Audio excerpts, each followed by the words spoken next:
क्या भगवान राम की न्यूमरोलॉजी खराब थी, एस्ट्रोलॉजी खराब थी, या घर की वास्तु खराब थी, या उनके पिछले जन्म के कर्म ऐसे थे जिसकी वजह से उन्हें वनवास देखना पड़ा? क्या ऐसा नंबर था उनके नाम में जिसकी वजह से उन्होंने 14 साल का वनवास देखा? न्यूमरोलॉजी में कहते हैं कि नंबर्स की वजह से आप परेशानियां भुगतती हैं, या कुंडली में कहते हैं कि आप ग्रह की वजह से आप परेशानियां भुगतते हैं। तो राम के साथ ऐसी कौन सी चीज थी जिसकी वजह से उन्होंने वनवास देखा?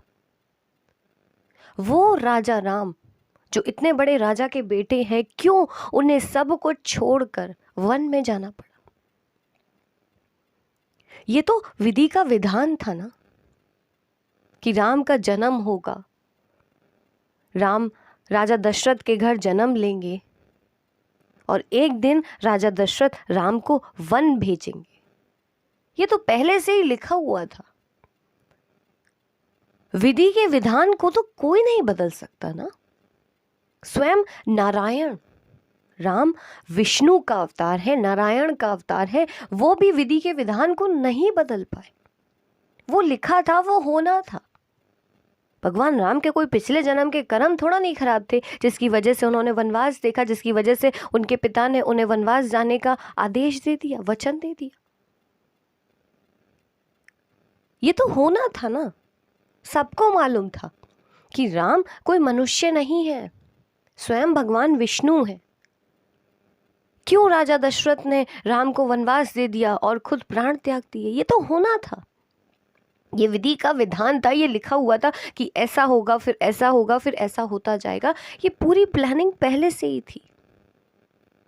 तो इसमें कौन से ग्रह, कौन से नंबर, कौन सी वास्तु उनके घर की खराब थी?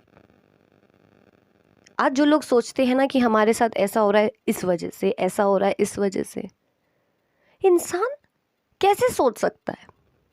क्योंकि इंसान जब दुनिया में आता है ना, उससे पहले ही सब कुछ लिख जाता है। जो होना है वो होना है, उसे कोई नहीं बदल सकता। जब अच्छा हो गया तो सब अच्छा देखते हैं, जब बुरा हुआ तो उसे कोई देखना नहीं चाहता, जबकि बुरे समय ही इंसान को सफल बनाता है। राम के जीवन का वनवास ही उनके जीवन का सबसे गोल्डन टाइम था। अगर भगवान राम वनवास नहीं देखते तो अयोध्या के राजा बन के रह जाते, फिर उनकी आज जय जयकार कैसे होती, वो भगवान राम कैसे बनते, मर्यादा पुरुषोत्तम राम कैसे कहलाते?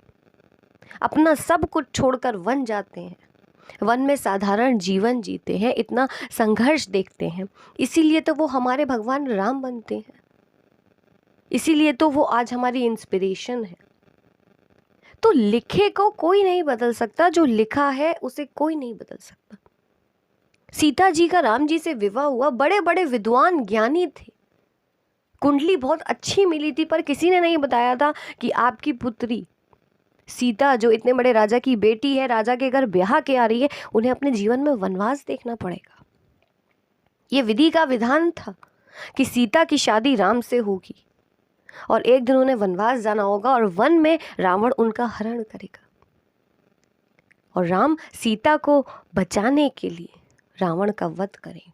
तभी तो बुराई पर अच्छाई की जीत होगी। तो सीता से राम का विवाह होना भी जरूरी था, लिखा था सब कुछ पहले से।